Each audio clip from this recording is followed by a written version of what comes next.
सलाम पाकिस्तान, आप देख रहे हैं 24 न्यूज़ और मैं हूं जन्नत जमशेद। मैं हूं ज़शान बशीर। हेडलाइंस अब जान चुके, खबरों की तफसीलात की जाने पड़ते हैं। Vice chairman PTI Shah Mahmood Qureshi एक बार फिर अपनी ही पार्टी के खिलाफ फट पड़े, गिले शिकवों के अंबार लगा दिए। मुल्तान में ज़िमनी इलेक्शन की इंतखाबी मुहिम में शाह महमूद कुरैशी का कहना था कि पार्टी ने 2018 में साजिश करके उन्हें इलेक्शन हराया। इस साजिश से उन्हें कोई फ़र्क नहीं पड़ा। इमरान खान को भी बताया था कि अगर सूबाई नशिस्त जीत जाता तो पंजाब की ये हालत ना होती। बोले, मुझे लोगों ने कहा कि मत लड़ाओ जैन को, हार गया तो बहुत बेइज्जती होगी, लेकिन कुछ जंगें सिर्फ जीत के लिए नहीं लड़ी जाती। मेरी अपनी पार्टी ने साजिश की और 2018 में मुझे यहाँ से सूबाई असेंबली का मेंबर हरवाया। किसने? PTI ने। और 2018 में मुझे यहाँ से सूबाई असेंबली का मेंबर हरवाया। किसने? PTI ने। बरमला कह रहा हूँ और खान को भी कहा है, आज पंजाब की ये कैफियत ना होती अगर शाह महमूद यहाँ से ये हो। मुझे क्या फर्क पड़ा, मैं तो वजीर खारजा बन गया। तुम्हें फर्क पड़ा, मुल्तान को फर्क पड़ा, जनूबी पंजाब को फर्क पड़ा। मुझे लोगों ने कहा मत लड़ाओ जैन को, वाइस चेयरमैन का बेटा हार गया, बड़ी बेइज्जती होगी। मैंने कहा नहीं, कुछ जंगें होती हैं जो लड़ी जाती हैं, सिर्फ जीत के लिए नहीं। शाह महमूद कुरैशी एक बार फिर अपनी ही पार्टी के खिलाफ फट पड़े। उन्होंने गिले शिकवों के अंबार लगा दिए। ज़िमनी इलेक्शन की इंतखाबी मुहिम के दौरान यहाँ पर खिताब कर रहे थे शाह महमूद कुरैशी और उन्होंने कहा कि 2018 में साजिश करके उन्हें यहाँ से इलेक्शन हरवाया गया। इस साजिश से उन्हें कोई फ़र्क नहीं पड़ा। उन्होंने कहा कि इमरान खान को भी बताया था कि अगर सूबाई नशिस्त जीत जाता तो पंजाब की ये हालत ना होती। उन्होंने कहा कि मुझे लोगों ने कहा मत लड़ाओ जैन को, हार गया तो बहुत बेइज्जती होगी, लेकिन कुछ जंगें सिर्फ जीत के लिए ही नहीं लड़ी जाती। Vice chairman PTI Shah Mahmood Qureshi ज़िमनी इलेक्शन के इंतखाबी मुहिम में शाह महमूद कुरैशी खिताब कर रहे थे और उन्होंने कहा कि उन्हें साजिश के तहत यहाँ से इलेक्शन हरवाया गया है। उन्होंने कहा कि यहाँ से कहा गया कि जैन को इलेक्शन में मत खड़े करो, अगर बहुत बेइज्जती होगी, लेकिन कुछ जंगें सिर्फ जीत के लिए ही नहीं लड़ी जाती। शाह महमूद कुरैशी अपनी ही पार्टी के खिलाफ गिले शिकवे करते रहे। उन्होंने कहा कि उन्हें साजिश के तहत 217 के हल्के से इलेक्शन हरवाया गया था और इस बारे में उन्होंने इमरान खान को भी आगाह कर दिया था। उन्होंने कहा कि अगर वो सूबाई नशिस्त जीत जाते तो आज पंजाब की ये हालत ना होती। शाह महमूद कुरैशी ज़िमनी इलेक्शन की मुहिम के दौरान वर्कर्स कन्वेंशन से ख़िताब कर रहे थे और उन्होंने कहा कि ये उनकी पार्टी की तरफ से साजिश की गई थी और उन्हें यहाँ से जानबूझकर इलेक्शन हरवाया गया था। Vice chairman PTI Shah Mahmood Qureshi एक बार फिर अपनी ही पार्टी के खिलाफ गिले शिकवे करते रहे और उन्होंने ये कहा कि उन्हें साजिश के तहत 217 से ये इलेक्शन हरवाया गया था। इसी पर बात करने के लिए हमारे साथ मौजूद हैं सीनियर तजज़ियाकार सलीम बुखारी साहब। बहुत शुक्रिया बुखारी साहब आपके वक्त का। फरमाइएगा, ऐसा बयान आखिर शाह महमूद कुरैशी साहब को क्यों देना पड़ गया?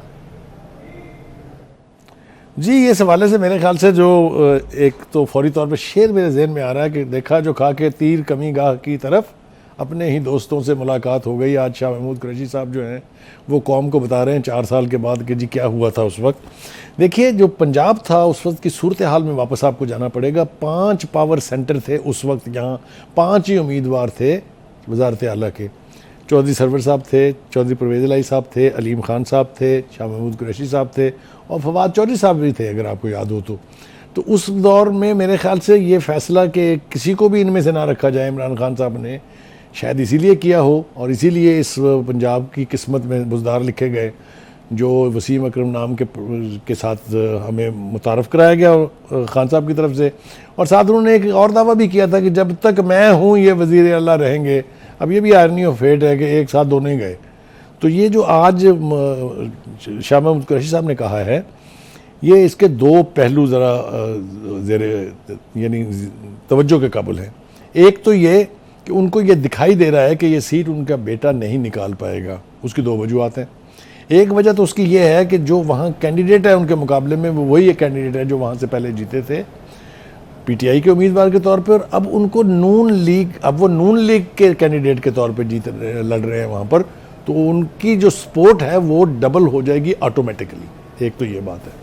दूसरी बात ये है कि वो जो खान साहब से शिकवा कर रहे हैं शाह महमूद कुरैशी साहब, वो इल फाउंडेड नहीं है। उनका ख्याल ये है कि अभी भी पार्टी की तरफ से उनको वो सपोर्ट नहीं मिल रही कि वो मुल्तान से अपने बेटे को ये सीट जितवा सके। और फिर जो जिस गुस्से का इजहार उन्होंने किया है, मैंने खान को बता दिया था, अगर आपने नोट किया हो तो वो बस उसके बारे में मैं यही कह सकता हूँ कि इस घर को आग लग गई घर के चराग ठीक से। है, बहुत वक्त का सलीम बुखारी साहब हमारे साथ मौजूद थे। वज़ीर ख़ारजा बिलावल भुट्टो कहते हैं कि खान साहब को शिकायत है कि इदारे न्यूट्रल कैसे हो गए। PTI चेयरमैन जानते हैं कि इदारे न्यूट्रल रहे तो उनकी ज़मानतें जब्त हो जाएंगी। कौमी असम्बली में खिताब में बिलावल भुट्टो का कहना था कि खान साहब की तरह सिंध में भी कुछ कठपुतली सियासतदान हैं, साफ इलेक्शन होंगे तो इन्हें भागने का मौका नहीं मिलेगा। बोले लाड़काना से इलेक्शन जीतने पर हम धांधली का इल्ज़ाम लगता है, ये किस किस्म का मजाक है। अभी उन्होंने मजीद रोना धोना है। फेज़ 2 में भी हमारे मुखालिफों की ज़मानतें जब्त हो जाएंगी। वज़ीर इत्तलात सिंध शर्जील मेमन ने बल्दियाती इंतखाबात में धांधली का इल्ज़ाम मुस्तरद कर दिया। कहते हैं पाकिस्तान पीपल्स पार्टी मुखालिफ जमातें धांधली का झूठा वावेला कर रही हैं। सोशल मीडिया पर एडिट शुदा वीडियोस जारी की जा रही हैं जिनका हकीकत से कोई ताल्लुक नहीं। ऐसी वीडियोस बनाने और फैलाने वालों के खिलाफ कार्रवाई के लिए FIA के साइबर विंग को दरखास्तें दे दी हैं। उन्होंने कहा कि मुखालिफिन अपनी बदतरीन शिकस्त देखकर फेस सेविंग के लिए प्रोपोगेंडा कर रहे हैं। वज़ीर इत्तलात सिंध शर्जील मेमन का कहना है कि सिंध की अवाम ने पाकिस्तान पीपल्स पार्टी पर एतमाद का इजहार किया। अफसोस है कि धांधली के झूठे ढोल पीटे जा रहे हैं।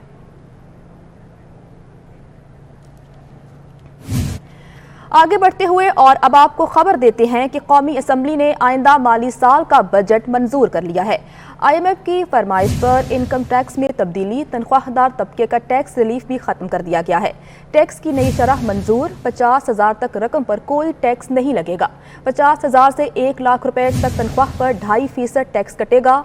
कौमी असम्बली से मंजूर तरामीम के मुताबिक 1 से 2 लाख तनख्वाह वालों पर 15,000 सालाना फिक्स टैक्स और इजाफी रकम पर 12.5% टैक्स आयद होगा। बिजली का बहरान संगीन सूरत हाल इख्तियार कर गया। बिजली का शॉर्टफॉल 8,911 मेगावाट तक जा पहुंचा है। मुल्क में बिजली की तलब रिकॉर्ड 30,233 मेगावाट तक पहुंच गई है, जबकि बिजली की कुल पैदावार 21,322 मेगावाट है।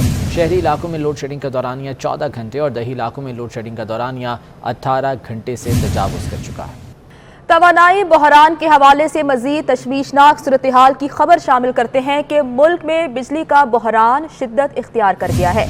बिजली का शॉर्टफॉल बुलंद तरीन सतह पर पहुंच चुका है, जबकि बिजली का शॉर्टफॉल तकरीबन 10,000 मेगावाट हो चुका है। शाम 6 बजे बिजली का शॉर्टफॉल 9,970 मेगावाट तक जा पहुंचा है।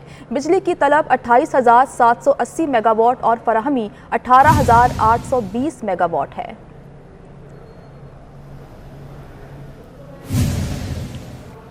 और बिजली बहरान पर वज़ीर-ए-आज़म ने तवानाई कमेटी का इजलास कल तलब कर लिया है, जिसमें पावर डिवीज़न और पेट्रोलियम डिवीज़न के वज़रा, वफाकी सेक्रेटरीज़ को बुलाया गया है। एनर्जी टास्क फोर्स के सरबराह शाहिद खाकान अब्बासी भी इजलास में शरीक होंगे।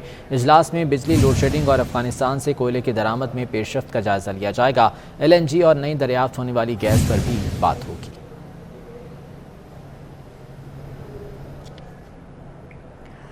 बिजली की तवील और गैर एलानिया लोड शेडिंग से शहरियों की जिंदगी अजीरन हो गई है। मुख्तलिफ इलाकों में लोड शेडिंग का दौरानिया 12 घंटे तक जा पहुंचा। मुस्तस्ना इलाकों में भी दिन में 8 घंटे की लोड शेडिंग हो रही है। शहरियों ने सोशल मीडिया पर के इलेक्ट्रिक के खिलाफ शदीद रद्द-ए-अमल दिया है। कराची से हबीब खान रिपोर्ट कर रहे हैं। गर्म मौसम में बिजली की बंदिश का दौरानिया 14 घंटे से भी तजावुज कर गया। बिजली की आंख मचोली से परेशान शहरियों का सोशल मीडिया पर के इलेक्ट्रिक के खिलाफ शदीद गम और गुस्से का इजहार। शहरियों का कहना है कि के इलेक्ट्रिक को कोई शर्म, कोई एहसास नहीं। दिन भर बिजली गायब रहती है। रात को जब सोने की तैयारी करो तो उस वक्त भी बिजली बंद कर दी जाती है। मामलात जिंदगी बुरी तरह मुतासर हो रहे हैं। मैं तो एक ही बात कहूँगा, ये हुकूमत जो है ना वो महंगाई करके मार रही है और के इलेक्ट्रिक इनके साथ मिली हुई है, ये जो ना बंदों को गर्मी से मार रहा है। और यहाँ कम से 4 से 5 दफ़ा लाइट जाती है। सुबह जाती है, दोपहर में जाती है, फिर शाम को जाती है, फिर रात के 2 बजे भी जा रही है। रात के 2 बजे भी लाइट जाती है। चलो दिन भर में लोड शेडिंग है, कर लो, लेकिन रात को कम से कम सुकून दे दो। सारी रात लाइट जा रही है, सारी रात। पहले 2-4 घंटे को आती थी, अब वो भी नहीं आ रही।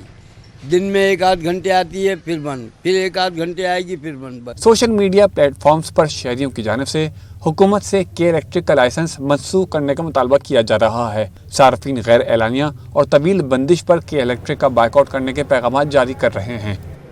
कराची में बिजली की लोड शेडिंग का सिलसिला जारी है। शहर में लोड शेडिंग का दौरानिया 12 से 14 घंटे तक जा पहुंचा है। इस वक्त भी शहर के मुख्तलिफ इलाकों में बिजली की फराहमी मुअत्तल है।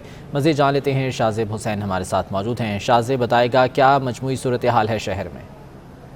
कराची में दिन हो या रात या फिर कोई ऐसा दिन नहीं होता कि जहां पर बिजली की तवील लोड शेडिंग का सिलसिला जारी ना रहे। इसी तरीके से इस वक्त जो है मैं कराची के इलाके लाइन्स एरिया में मौजूद हूं, जहां पर गुज़िश्ता कई घंटों से जो है बिजली की लोड शेडिंग का सिलसिला जारी है।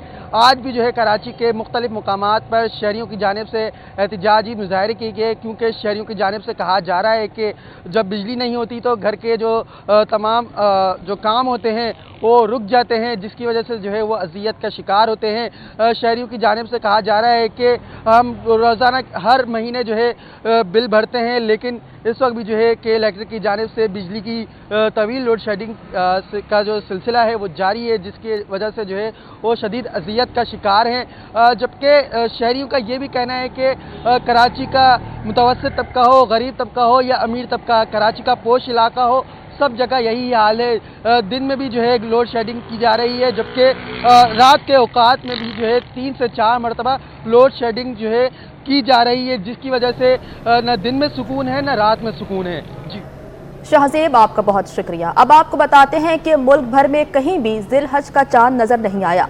चेयरमैन मरकजी रुयत हिलाल कमेटी मौलाना अब्दुल खबीर आज़ाद कहते हैं कि मुल्क भर से चांद नजर आने की कोई शहादत मौसूल नहीं हुई। ईद उल अज़हा 10 जुलाई बरोज़ इतवार होगी। मुल्क भर में कहीं भी ज़िलहज का चांद नज़र नहीं आया।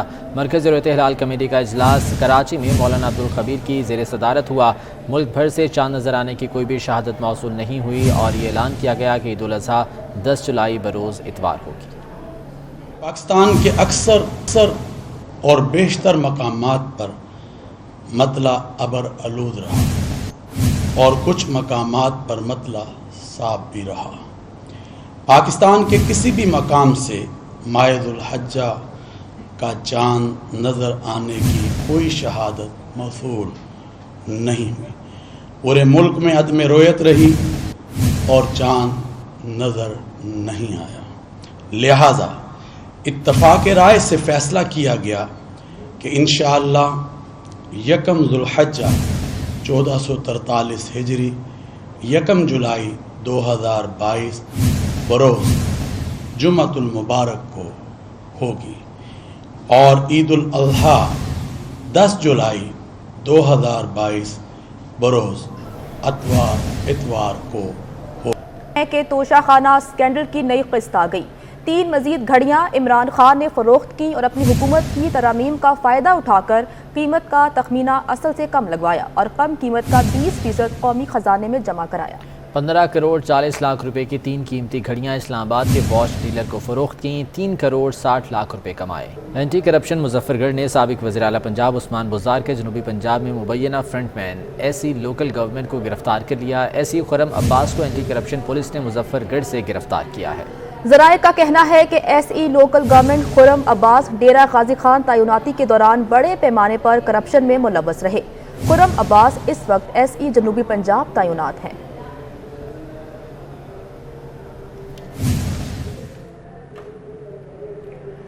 वज़ीर-ए-आज़म शहबाज शरीफ ने नए चेयरमैन पैमरा की तलाश के लिए वज़रा की कमेटी तश्कील दे दी है। कमेटी में एहसन इकबाल, ख्वाजा आसिफ, नबीद कमर और मरियम औरंगजेब शामिल हैं। कमेटी नए चेयरमैन पैमरा के लिए नाम तजावीज़ करेगी। वज़ीर-ए-आज़म शहबाज शरीफ ने नए चेयरमैन पैमरा की तलाश के लिए वज़रा की कमेटी तश्कील दे दी है। कमेटी में एहसन इकबाल, ख्वाजा आसिफ, नबीद कमर और मरियम औरंगजेब शामिल हैं। कमेटी नए चेयरमैन पैमरा के लिए नाम तजवीज़ करेगी। ओवैस कियानी हमारे साथ मौजूद हैं, उनसे बात करते हैं। ओवैस, कहिएगा कि किन किन के नाम ज़ेरे गौर हैं? देखें, जो चेयरमैन पैमरा हैं सलीम बेग, इनकी 4 साल मुतद मुलाजमत जो है मुकम्मल हो गई है। जो हमारे ज़राए हैं वो बता रहे हैं कि वज़ीर इत्तलात ने इनकी जो तोसी है मुलाजमत में उसके समरी वज़ीर-ए-आज़म हाउस को भिजवाई थी, लेकिन वज़ीर-ए-आज़म ने नए चेयरमैन पैमरा की तैनाती के लिए 4 रुकनी कमेटी है वो तश्कील दे दी है। कमेटी में ख्वाजा आसिफ, एहसन इकबाल, नवीद कमर, मरियम औरंगजेब जो शामिल हैं और कमेटी ये तयन करेगी कि आया सलीम बेग को ही एक्सटेंशन दी जाएगी या कोई इसकी जगह नया नाम जो है वो ज़ेरे गौर आएगा। और कमेटी तजवीज़ करेगी कि अपनी जो पैमरा चेयरमैन पैमरा के लिए एक पैनल बनाएगी जो कि वो पीएम को जो है रिपोर्ट देगी, उस पर पीएम को देगी और पीएम के जो है वो फैसला करेंगे नए चेयरमैन डिपार्टमेंट का। ठीक है ओवैस कियानी, आपका बहुत शुक्रिया कि आप तफसीलात बता रहे थे। चीनी हुक्मरान जमात कम्युनिस्ट पार्टी के पॉलिटिकल ब्यूरो के रुकन और खारजा अमूर की मरकजी कमेटी के डायरेक्टर योंग जाची ने GHQ का दौरा किया और army chief general Qamar Javed Bajwa से मुलाकात की। आर्मी चीफ ने कहा कि पाकिस्तान खत्ते में अमन और इस्तेहकाम के लिए अपनी आलमी शराकतदारों से ताउन के लिए पुरअज़्म है। चीनी हुक्मरान जमात कम्युनिस्ट पार्टी के पॉलिटिकल ब्यूरो के रुकन और खारजा अमूर की मरकजी कमेटी के डायरेक्टर योंग जाची ने GHQ का दौरा किया। और अब आपको खबर देते हैं, कराची में शहीद फौजी जवानों को खिराज तहसीन पेश करने के लिए सलाम सिपाही जियो जवान जिंदाबाद तकरीब का इनेकाद किया गया। तकरीब में वज़ीर आला सिंध सैयद मुराद अली शाह, गवर्नर पंजाब बलीगुर रहमान, वज़ीर बल्दियात सिंध सैयद नासिर हुसैन शाह और उनके साहिबजादे कुमैल हैदर शाह और शाहिद खान आफरीदी समेत दीगर अहम शख्सियात ने शिरकत की है। तकरीब में शोहदा की फैमिलीज भी शरीक थीं। तकरीब से खिताब में नासिर हुसैन शाह का कहना था कि हम आज अपने शहीदों को सलाम पेश करने के लिए मौजूद हैं। हमारे शोहदा में पुलिस, रेंजर्स, पाक फौज के जवान और सिविलियन हैं, सभी हमारे लिए काबिल एहतराम हैं। नासिर हुसैन शाह ने कहा कि सिंध हुकूमत शोहदा के अहले खाना को प्लॉट देने के लिए तैयारियां कर रही है, जिसके लिए कमेटी बना दी गई है। साबिक वज़ीर ख़जाना इसाक डार कहते हैं कि वतन वापसी का फैसला नवाज शरीफ के कहने पर किया और फैसले में वज़ीर आज़म शहबाज शरीफ की रजामंदी शामिल है। वापसी के लिए किसी लीगी रहनुमा की इजाज़त दरकार नहीं। उन्होंने बताया कि वो जुलाई के दूसरे या तीसरे हफ्ते पाकिस्तान लौट सकते हैं। उन्होंने कहा कि PTI ने इंतकाम का निशाना बनाते हुए उन्हें ब्लैक लिस्ट कर दिया था। मई में नया पासपोर्ट मिला। लंदन में मीडिया से गुफ्तगू करते हुए उन्होंने पाकिस्तान की मौशी मुश्किलात का जिम्मेदार इमरान खान को करार दिया। में मेरा पासपोर्ट वैलिड था और इमरान खान साहब की हुकूमत थी, उन्होंने कैंसिल करवाया था।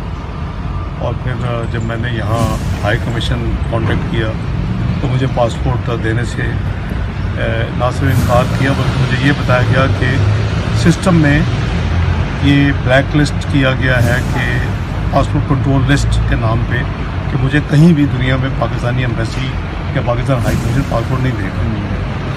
तो अभी मुझे एंड ऑफ अप्रैल हुकूमत पाकिस्तान ने, जो कि बड़ी अजीब बात है कि करीबन 3.5 साल से ज़्यादा अरसे के बाद मुझे पासपोर्ट उन्होंने इशू किया, जो मुझे मई के शुरू में मिला। यहाँ पिछले महीने मुझे यहाँ मिला इंग्लैंड में। तो मेरे पासपोर्ट तो है अब, वो ऑर्डिनरी है, कोई फ़र्क नहीं है। एज ए सेनेटर मेरा वो राइट तो ऑफिशियल पासपोर्ट का है। न्यूज़ स्टूडियो से इतना ही। अपडेट्स के लिए विजिट कीजिए हमारी वेबसाइट 24newshd.tv।